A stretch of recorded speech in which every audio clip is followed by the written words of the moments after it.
Formiga was a minus 165 favorite.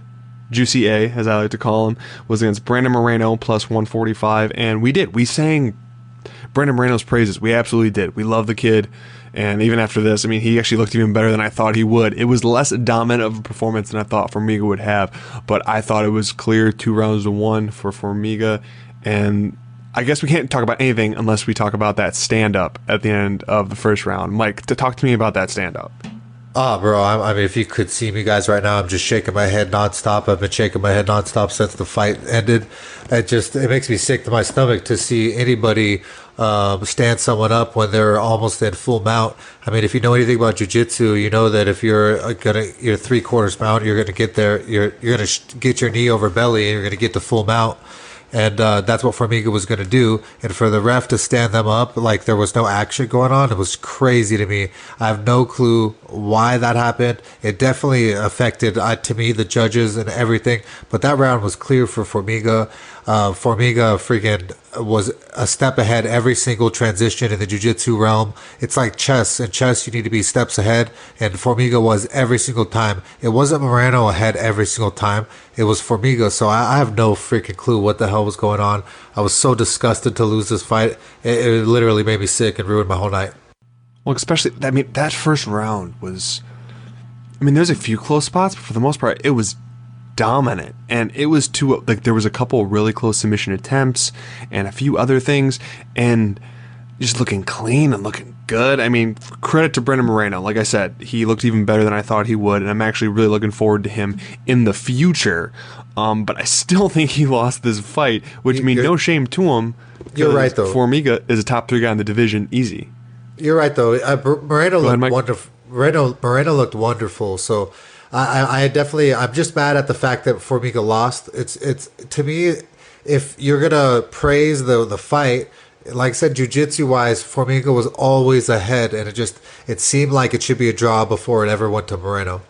Oh no, I'm like I said, I think it's very clear that it was a Formiga fight. Everyone right now that's sort of Moreno is probably pissed for hearing us say that, but honestly, I'm well aware I had money on Formiga. I am, but I'm usually fairly good at when I'm watching the fights and scoring them. I do have a lean in a given way, but I don't think there's a way to argue for those first 2 rounds with how much he was attacking with submissions, how close he was on a few of them. Sure. Like there was a few times where I thought that was it, and he had it, and there was going to be a tap any second. And kudos to Moreno for that part, but Moreno never had that stand up. Like oh man.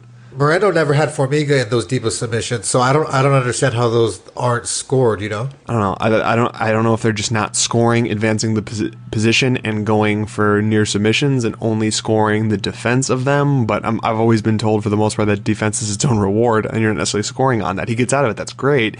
He's still on the defensive the whole time. It's like turtling up when someone's throwing shots, or just someone's throwing shots at you, landing a couple, or just landing them not as hard, and you're like parrying away and not actually throwing anything. But you take, like, I'm sorry, that stand-up still gets me. If you saw me on Twitter, I lost my stuff on Twitter, which I rarely do, but Formiga just did all the steps in slowly advancing to get to that position, still throwing the occasional shot, and like Mike said, he was about to go full mount, and it was just, it's hard to look back on it, and that's the biggest hard part, because once that happened, then became the question in your head of, oh no, he spent so much energy in this first round going for these subs and going for this extremely dominant position. What will he have in future rounds? Because he was going all for it because he had the position, and that's what you do. So he had plenty of time while being on top that he would have been able to do something with that. So I don't know, it's more of like one of those could have beens, and then since they took that away from him, I guess it just cascaded down, because he was so dominant in the first, and Moreno was starting to come back the second. So I don't know if they scored it from him since he was doing better or what, but I don't know. I'm looking forward to Brandon Moreno in the future, but again, still thought he lost that fight. Mike, any final? Oh yeah, if you don't like flyweights, or say you don't like flyweights, you rewatch that first round and watch all of those scrambles and tell me that wasn't one of the most entertaining first, especially on that fight card. That was like the first fight of the night that looked that good to me. It was so good. Like, I like EDS, I do. That was nowhere near as exciting of a fight as I thought it was, and every card below that fight on the card below that was a fairly robotic fight, not super entertaining to be. And then you watch the first round of Formiga versus Moreno, and it just blew the doors off everything that happened before it. Totally agree. Mike, I'm about to move on because I know we'll probably end up talking about this fight for the majority of the show if we could. So honestly, if you didn't watch this fight, please go back and watch it. It was a phenomenal fight. I mean, both men started to tire in the third, but all in all, the fight was amazing. Before we move on to the next fight, do you have any final thoughts on Formiga versus Brandon Moreno?